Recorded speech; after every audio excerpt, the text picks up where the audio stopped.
Bonjour à tous et à toutes, bienvenue sur ma chaîne YouTube Résonance Amérindienne. Je suis Patricia Rinson, praticienne et accompagnatrice RES, Résonance, Énergie, Corps, Esprit. D'abord, je dois vous dire que j'ai beaucoup tardé à faire cette vidéo. Et pourquoi? À cause de quelque chose qui s'appelle la procrastination. J'ai cherché pourquoi, je me suis demandé est-ce que c'est de la fainéantise, est-ce que c'est un manque de temps, rien de tout ça. Juste en fait que je cherchais un jour parfait.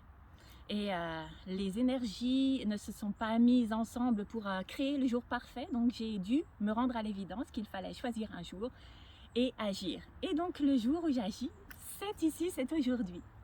Donc je vais vous présenter qui je suis, comment je suis devenue énergéticienne, quel a été mon parcours, et puis donc pourquoi j'ai choisi ce nom de Résonance Amérindienne pour ma chaîne, et ce que vous allez trouver sur ma chaîne YouTube.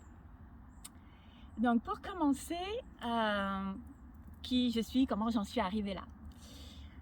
Cela a commencé vers 12-13 ans. Je lisais beaucoup de livres sur les énergies, sur la couleur, sur l'Ayurveda, sur le méridien d'acupuncture. Et puis dans ma chambre, je faisais des exercices pour lesquels j'ai su après que ça s'appelait yoga. Mais à l'époque, je ne savais pas que ça s'appelait yoga. Et puis j'ai eu la chance, la grande chance de rencontrer des chamans péruviens grâce à mes parents et à des amis de mes parents. Merci à mes parents, merci à Carmen et merci à Anna de m'avoir donné cette chance. Et donc ces deux chamans nous ont appris en fait comment trouver l'équilibre entre ciel et terre. Nous ont appris que pour être fort spirituellement, il fallait aussi être fort physiquement.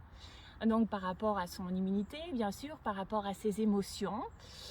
Et puis donc merci à Carlos et merci à Juan.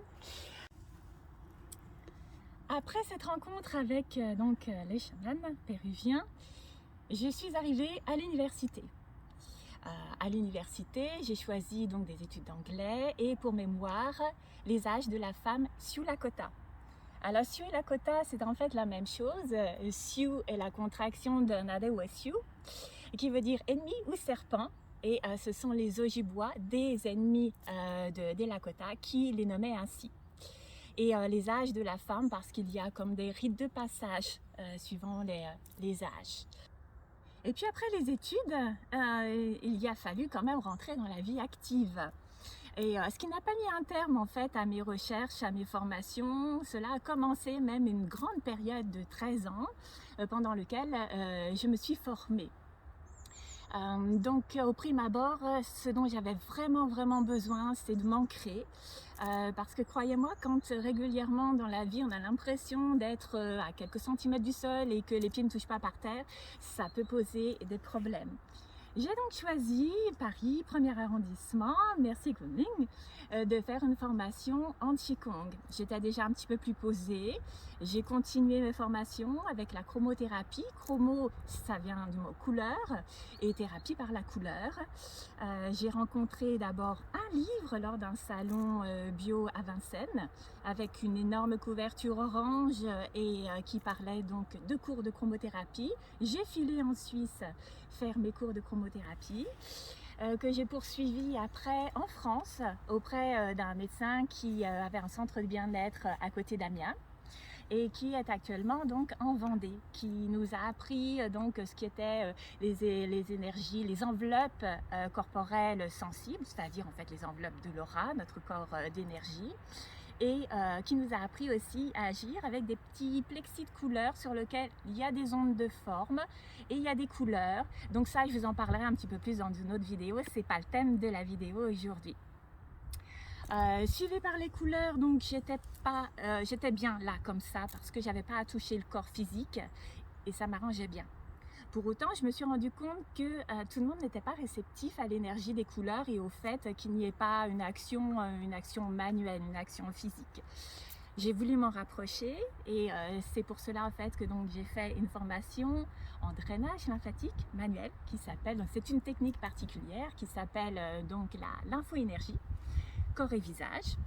et que j'applique concernant le corps avec des huiles de couleur, c'est-à-dire des huiles bio dans lesquelles on a des huiles essentielles. Donc là, j'étais toute contente, j'avais mes méridiens d'acupuncture, j'avais mes couleurs et j'étais plus proche du corps. Et après, j'ai continué malgré tout quelques formations en énergétique, la matrice énergétique ou l'art et la science de la transformation, initiée par un chiropracteur américain. Et puis après, donc le magnétisme quantique vibratoire, j'ai fait l'harmonisation globale pour les mémoires limitantes. Et cette femme médecin qui était originaire des Vosges, qui était venue présenter donc sa formation tout près de chez moi, nous a parlé de l'orthobionomie, m'a parlé de l'orthobionomie. Et c'est comme ça en fait que je me suis dit waouh, c'est chouette cette technique, parce que là j'ai un contact au corps et en même temps je peux agir avec les énergies. C'est une technique manuelle douce, avec lequel il y a des compressions, avec lequel on peut faire des appositions de main, on peut aller chercher des informations dans l'aura, et dans lequel en fait le praticien est dans l'observation de ce qui se passe dans le corps de la personne qui est sur la table, donc quelque chose de très doux. Et moi je pouvais allier les deux et j'étais vraiment contente. Donc voilà un petit peu mon parcours d'énergéticienne. Après j'ai poursuivi par des méditations, par l'usage des bols tibétains et puis des tambours chamaniques aussi. Voilà. Donc maintenant, il est temps, j'ai beaucoup parlé, il est temps de vous annoncer en fait pourquoi j'ai appelé ma chaîne Résonance amérindienne. Résonance parce que les énergies et la tradition avec un grand T, un T majuscule, sont des choses qui sont universelles. Bien sûr, suivant les pays, les contrées, elles revêtent des univers différents. Elles sont la résultante d'un différent prisme, de différentes facettes d'une même tradition. Voilà. Donc les résonances, âme, parce que vous avez donc dans amérindienne, vous avez âme, le mot âme, mère, que vous pouvez entendre aussi bien comme mère M-E-R, que mère, la mer M-E, accent grave R-E. Dans le cas présent, c'est plutôt la mer qui va lier les continents. Et puis l'Inde indienne, et dans indienne, il y a aussi bien les Amérindiens du Nord que les populations donc, du continent indien. Et je voulais faire ce lien entre les continents, au-delà des mers, entre les Amérindiens du nord de l'Amérique du Sud, et le continent donc indien.